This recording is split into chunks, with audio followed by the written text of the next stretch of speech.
अब आपका जो है पहला चैप्टर ये सारा कंप्लीट हो गया। पिछले वीडियो में जो हमने शुरू किया था chapter 3 the first farmers and herders, उसमें जो पिछला वीडियो हमने देखा था उसमें ये देखा था कि इस तरह से न्यूलिथिक मैन अब खेती करना सीख गए और उसका जो जीवन है उसमें काफी बदलाव आ गया था।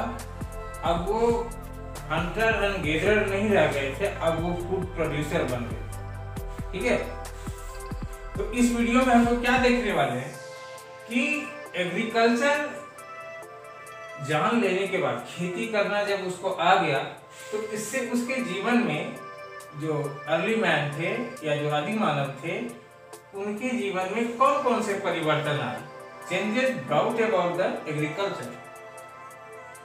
तो सबसे पहले हम बात करते हैं सेटलमेंट की, कि जैसे ही जो अर्ली मैन थे उनको कल्टीवेशन करना आ गया, खेती करना आ गया, तो वो एक जगह रहना उसकी मजबूरी हो गई, वो एक जगह रहने लगे और उस जगह जब रहने लगे तो उसे घर भी बनाना पड़ा, चाहे वो जिस रूप का हो, जैसा भी हो।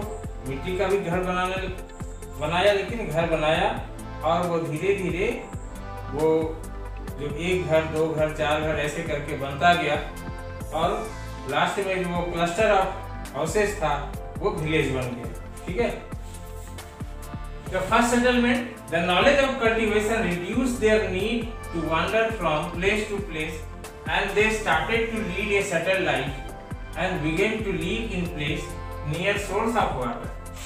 और ये लोग कहाँ घर बनाते थे, यानी कि खेती करने का जैसे ही आइडिया आया इनको, अब ये एक जगह से दूसरे जगह जो वांडर करते थे प्लेस टू प्लेस, वो रिड्यूस हो गया इसका जरूरत, एंड वो एक जगह सेटल्ड लाइफ जीने लगी and began to live place near source of water.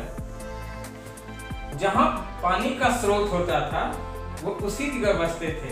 यही कारण है कि हम जितनी भी पुरानी सभ्यता पढ़ते हैं तो वो किसी न किसी नदी के किनारे ही विकसित हुआ था। जैसे कि भारत की सभ्यता जो है सिंधु घाटी सभ्यता सिंधु नदी के किनारे, मिस्र की सभ्यता नील नदी के किनारे, है ना। उसी तरह से मेसोपोटामिया की सभ्यता दजला फुरात नदी के किनारे, चीन की सभ्यता हुआंग नदी के किनारे। ये सारा सभ्यता नदी के किनारे विकसित होने के पीछे यही रीजन था कि वाटर, सोर्स ऑफ वाटर होने की वजह से उसके आसपास की जो जमीन होती थी वो फर्टाइल होती थी और अवेलेबिलिटी ऑफ वाटर जो एक हमारा बेसिक नीड है वो उस जगह मिल जाता था। वो घर कहाँ बनाए, जहाँ कि वो वाटर का सोर्स होता था।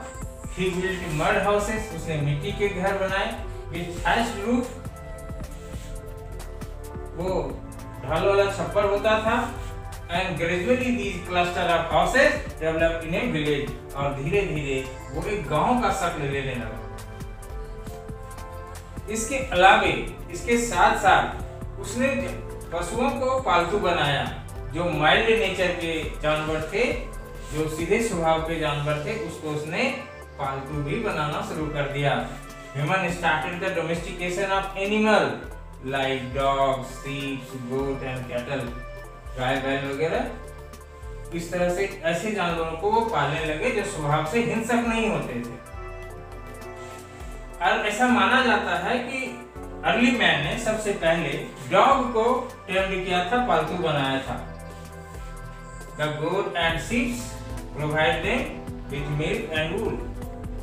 भेड़ और बकरियों से उसे दूध और ऊन, वूल मिल जाता था। और जो ऑक्स वगैरह होते थे उसको वो ट्रांसपोर्टेशन के काम में यूज करने लगे थे। पीपल सेलेक्टेड, लोग जो आदि मानव थे वो फसल को भी, जो क्रॉप, बहुत सारे क्रॉप उगते थे तो वो सारे क्रॉप की खेती नहीं करते थे, वो इस तरह के क्रॉप की खेती करते थे जिसका कि वो तना जो है थोड़ा मजबूत हो और वो अपने फल का वजन कैरी कर सके। इसके लिए उसने व्हीट और बार्ली जैसे जो ज्यादा बड़ा भी नहीं होता था और उससे ग्रेन, बड़ा ग्रेन वो प्राप्त कर सकता था। वो इस तरह के प्लांट को भी सेलेक्ट किए थे और एनिमल को भी डोमेस्टिकेट करने के लिए चुना था। जंगल में तो उस समय बहुत सारे जानवर थे, लेकिन जो माइल्ड नेचर के जानवर थे, जो उसको लगा कि जो इसको वो कंट्रोल कर सकता है, वैसे जानवरों को उसने पालतू बनाना शुरू किया। उसके टूल्स जो होते थे, वो टूल्स आप पिक्चर में देखना, बुक में दिया गया है टूल्स वगैरह। तो वो टूल्स जो होता था for the purpose of farming, बड़े पैमाने पर खेती करने के लिए उसने जो उसके जो टूल्स होते थे उसमें भी काफी मॉडिफिकेशन किया, काफी सुधार किया। They needed new and different tools, उसको खेती करने के लिए अलग अलग तरह के टूल्स की आवश्यकता हुई। और अब वो जो टूल बनाते थे वो मजबूत पत्थर से बनाते थे। बैसाल्ट जो इग्नियस रॉक का एक रूप होता है, उस पत्थर जो काफी मजबूत होता है, उसी से वो टूल्स बनाते थे। और किस तरह के टूल्स होते थे, जैसे सिकल्स हो गया, ब्लेड्स हो गया, ग्राइंडिंग स्टोन हो गया, पिसने वाला स्टोन। तो ये सारा चीज वो बैसाल्ट रॉक से बनाते थे, जो काफी मजबूत होता था। और उसको वो पॉलिश भी करते थे ताकि उसका जो धार है, उसमें जो उसका जो पॉलिश करने की वजह से उसमें काफी तेज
एनिमल और प्लांट्स को, उसके टूल्स कैसे थे, उसके टूल्स में क्या सुधार हुआ, और पॉटरी किस तरह से उसने डेवलप किया, और फिर बिल्डिंग एक्टिविटीज उसका क्या था। ठीक है, तो ये सारा चीज हमने इस वीडियो में जाना। अब जो नेक्स्ट टॉपिक है स्टूडेंट, उसमें हम पढ़ेंगे इन्वेंशन ऑफ व्हील। ठीक है, तब तक के लिए बाय एंड थैंक यू।